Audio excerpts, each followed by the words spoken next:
revela a la persona humana, la cual revela la imagen y semejanza de Dios. Juan Pablo II, por lo tanto, insiste en el cuerpo como sacramento. Algunos ejemplos prácticos para que veamos cómo Juan Pablo II ha desarrollado este magisterio. He querido extraer dos ejemplos prácticos. Uno, cómo habló a los jóvenes en el año 1980. Recién había comenzado su pontificado, estaba en el discurso a los jóvenes en París, y en junio, hablándoles sobre la inconveniencia de las relaciones prematrimoniales, fijaros de qué manera les habla. Cómo les argumenta que las relaciones sexuales no tienen sentido previamente, sino únicamente dentro del matrimonio. ¿De qué manera recurre a la antropología para hacer entender tal cosa? Os leo el texto. El ser humano es un ser corporal. Esta afirmación tan sencilla está cargada de consecuencias. Por material que sea, el cuerpo no es un objeto como otro cualquiera. Es ante todo alguien, en el sentido de que es una manifestación de la persona, un medio de presencia entre los demás, de comunicación, de expresión extremadamente variada. El cuerpo es una palabra, es un lenguaje. El cuerpo es una palabra, un lenguaje. Qué maravilla y qué riesgo al mismo tiempo. Muchachos y muchachas, tened un gran respeto de vuestro cuerpo y del cuerpo de los demás. Que vuestro cuerpo esté al servicio de vuestro yo profundo. Que vuestros gestos, vuestras miradas, sean siempre el reflejo de vuestra alma. ¿Adoración del cuerpo? No, jamás. ¿Desprecio del cuerpo? Tampoco. ¿Dominio sobre el cuerpo? Sí. ¿Transfiguración del cuerpo? Mejor todavía.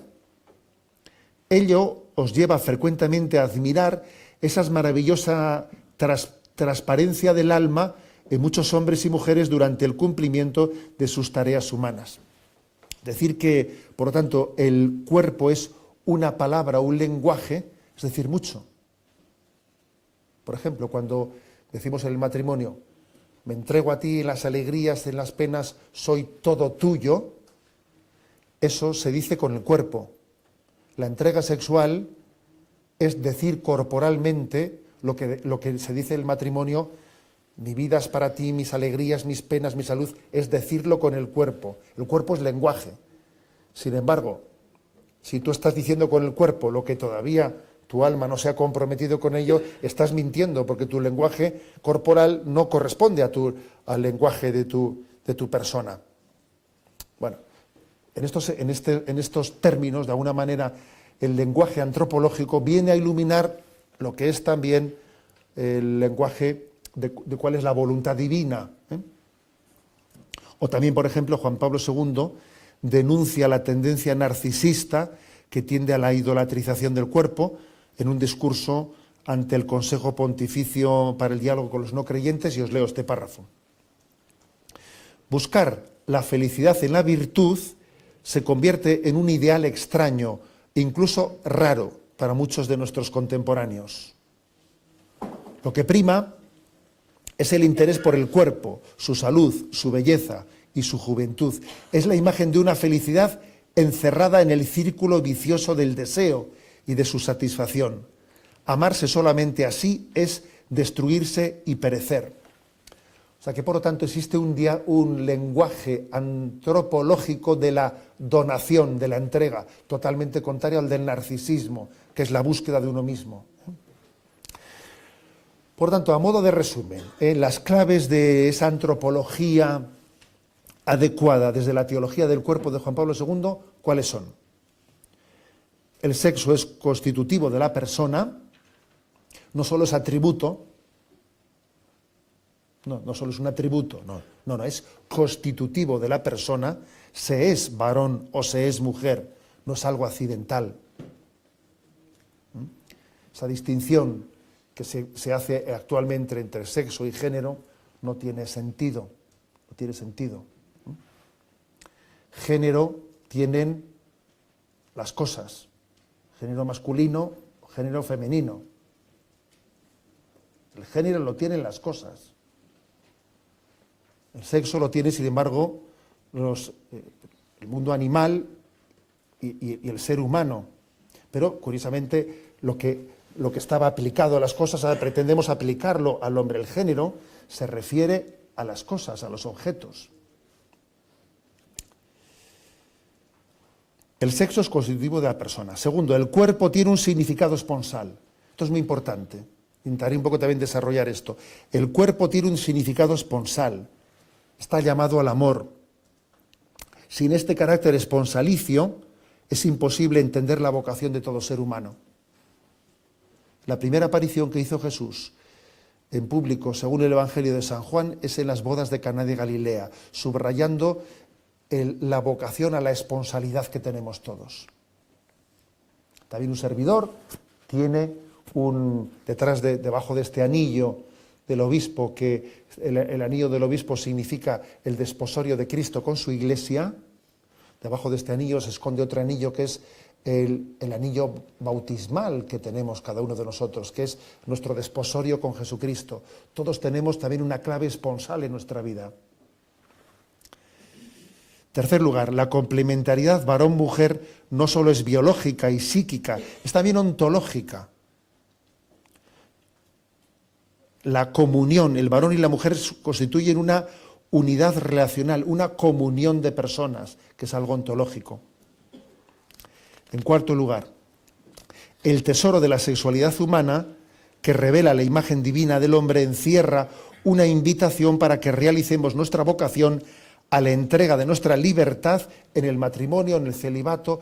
Todos estamos llamados a entregar la vida, porque esa vocación esponsal consiste en darse, en entregarse. Y alguno dirá, ¿y los solteros? También, porque el soltero también está viviendo una vocación esponsal directa de entrega a Jesucristo. Quizás la vocación del soltero es más similar a la del consagrado que a la matrimonial, pero también.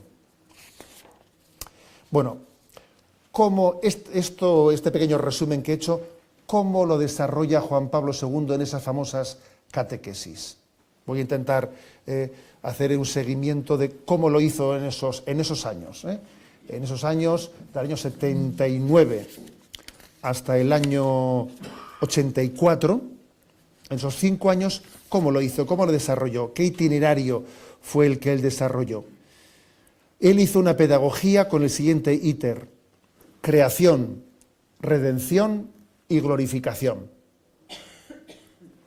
Siguió ese orden, desde los textos bíblicos, para desde los textos bíblicos iluminar la antropología. Primero, creación, en el principio, y desarrolló el tema del Génesis especialmente, ¿no? Génesis 1:27. Cristo mismo, en Mateo 19:3, se remite al principio cuando habla del matrimonio. Al principio, en el principio Dios los creó hombre y mujer para siempre. Y creó Dios al hombre a su imagen. A imagen de Dios lo creó. Varón y mujer los creó. Cuando sale el texto, ¿no? ¿Es lícito a un hombre repudiar a su mujer por cualquier motivo? Jesús dice, ¿no habéis leído que el Creador en el principio los creó hombre y mujer? Y dijo, por eso dejará el hombre a su padre y a su madre y se unirá a su mujer y serán los dos una sola carne, de modo que ya no son dos sino una sola carne. Pues lo que Dios ha unido que no lo separe el hombre. Ellos insistieron, ¿y por qué mandó Moisés darle acta de repudio, de divorcio y repudiarla? Él contestó, por la dureza de vuestro corazón os permitió Moisés repudiar a vuestras mujeres, pero al principio no era así. Por eso yo os digo que el que repudia a su mujer, comete adulterio, etcétera, etcétera. Es decir, que Jesús, para predicar su mensaje, nos recuerda cuál ha sido el plan de la creación. Y el plan de la creación es que hemos sido creados el hombre y la mujer a imagen y semejanza de Dios, y que nuestra comunión es también imagen y semejanza de la comunión intratrinitaria. El primer relato de la creación, que está en Génesis 1, 26, 28, tiene una visión objetiva del hombre como culminación de la creación. Hagamos al hombre a nuestra imagen y semejanza. Se subraya que nuestra creaturalidad, y por lo tanto la libertad del hombre es la libertad de la criatura, es una libertad donada. Y no existe una libertad absoluta, no, existe la libertad donada, la libertad de la criatura, que es un germen que tenemos que hacer madurar con responsabilidad.